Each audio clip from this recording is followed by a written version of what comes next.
This is Ed Zinkowitz, and today we're interviewing BRIAN McCAFFREY. BRIAN is retired, and BRIAN is the organizer for the National Forum on Spirituality and Aging. BRIAN, why do we need a forum on spirituality and aging? What does it do? Well, Ed, I, over the years, have discovered ageism is a big part of our society and a big part of our church. We keep producing material that says that we're in a crisis because the demographics are saying that our congregations are growing older, our society is growing older, and we tend to put all our hope in finding the young people. But the truth is, I believe that there's a real difference in the value of what we have to offer in the second half of life if we have not just grown older, but done a little of the work that makes us grow wiser. So part of that for me that every year is another year of experience, but every year is also another year of encountering with God or with the divine, with our sense of knowing how do we fit in this greater scheme of things. And as we grow older, we have a broader perspective. And that right now our society tends to put all the energy in, yes, but we need youth and we need vigor. And that wisdom is kind of put to the side. The church itself, I think, needs to do its own conscious aging. This is the 500th anniversary of Luther this year. And Luther was a reformer. Luther said, all right, we need to put this in the hands of the people, and that the people themselves have that encounter with God, and then have that encounter with the world. Because I'm a firm believer, as as Carl Jung said, that we would not have 70, 80 years of life if it wasn't vital for our species. And the problem is in our society is we haven't thought about what that means. Well, I think we've also discovered that we have, at least in recent decades, a longer life to pursue what those vitalities look like, which is a good thing, but it's a challenge for us. So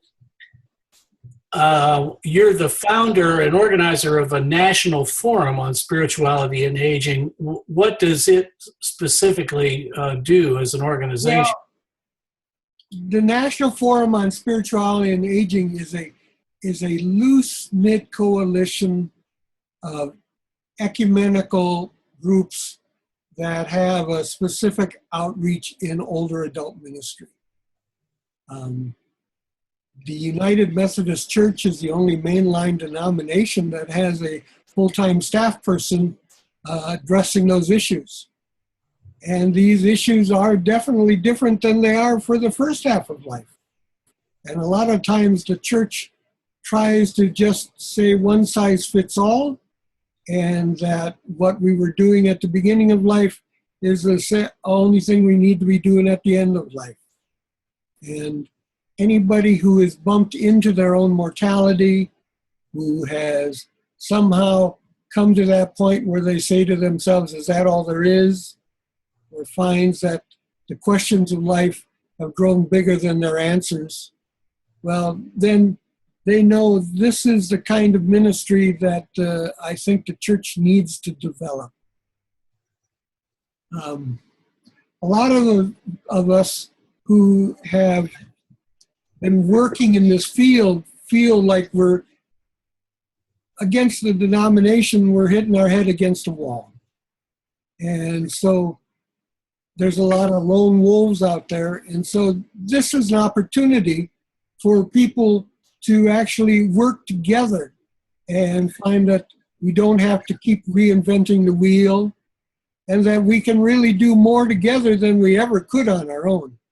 So this is the hope of the National Forum, is that we become an agent for change, not only in the church, but in society.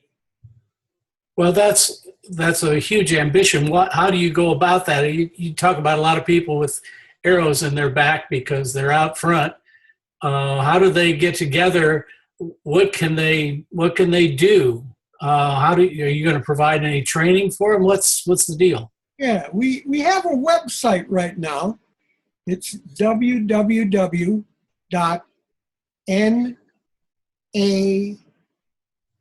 as in Frank, O S as in Sam, A.info. And we have information on the different collaborating organizations. Right now, we're in conversation to decide whether or not we could help provide certification in older adult ministry, or as I prefer saying, second half of life ministry.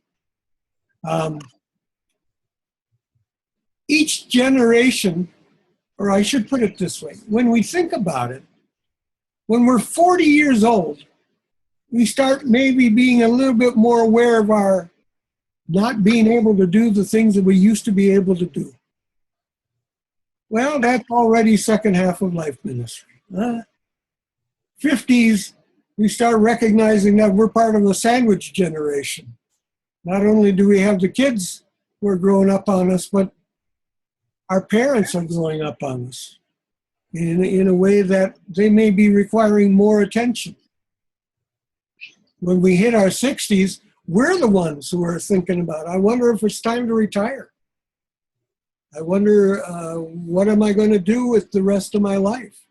That's why I invited you to be the first speaker, because I think this is a huge question. Well, if Lord willing and our health maintains at 70, we're still trying to figure out, maybe I can't do everything that I've been doing. How do I need to downsize? And how do I decide who's going to get what? And all the different ways. These are all kinds of ministries. These are all kinds of things that kind of touch us, not only in our heads, but also in our hearts and souls. Well, at 80, it is true that memory loss is 50% of the time dementia may be developed. Well, how do we think about that? In the current way that the world is, dementia seems to be the leprosy of our day. You don't want to have anything to do it. You don't want to have anything to do with anyone who has it. It might be catching. But let me tell you, it's not. But we're rethinking of the fact that even though the person may lose some of their past, they are still very present they are still very present with us. And in fact, there are whole communities now that are working at becoming dementia-friendly communities, so that people with dementia can still go out to restaurants, and can still go out to museums and participate in things that are going on in the community, because the community has been educated as to how to respond. That's one of the things I most look forward to. Then, the truth is, there is always going to be loss and grief as a part of the aging process.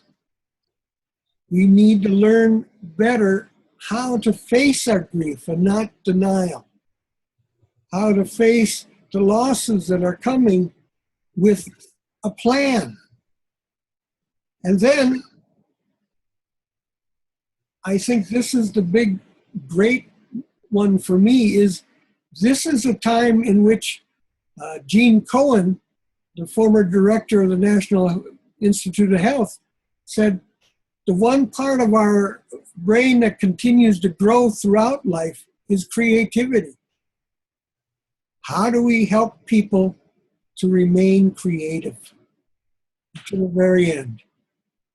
And how do we meet our maker in the way that we want to meet him or her? I should rephrase that one. How do we meet our maker, period? Period. Yes, yes. And then we can find out. Well, I think that depiction of the various decades is right on point. I'm not going to tell you where I am on that because I'm in denial. There you go. But, I think it's very important, and some of the workshops I do on loss, for example, are some of the most well-received ones because I'm dealing with the issue, but also a surprise to people. They don't want to talk about it. They don't want to start going down that path, and it's very difficult. So I appreciate what the National Forum is doing. I think that's a very helpful thing. How can people get in touch with you and join this organization? Is there a membership fee? Do you have to be a minister? No. Not at all. There's no membership fee. There is no organization. As I said, it's a coalition of people who are interested and want to be involved in the process. Okay. We particularly want to be involved in bringing it to our congregations and through all faith traditions, Jewish, Islamic, Christian, no faith. However you may be living your life, we want to see how do we help strengthen your spirit in this time of life. Well, I think that's a good thing. So how is it going to share resources? Through the website? Through the website. Everything is right now. The website is the source of all and the place to look for. We right now have a monthly phone call, conference call, in which we talk about different topics. Right now we're discussing whether or not we should be developing a certification program that we can offer to the different denominations. Yeah, I think that's a very important thing to consider because you have to start somewhere if we're going to train people to deal with this baby boomer explosion into the second half of life. I think that's going to make a big difference.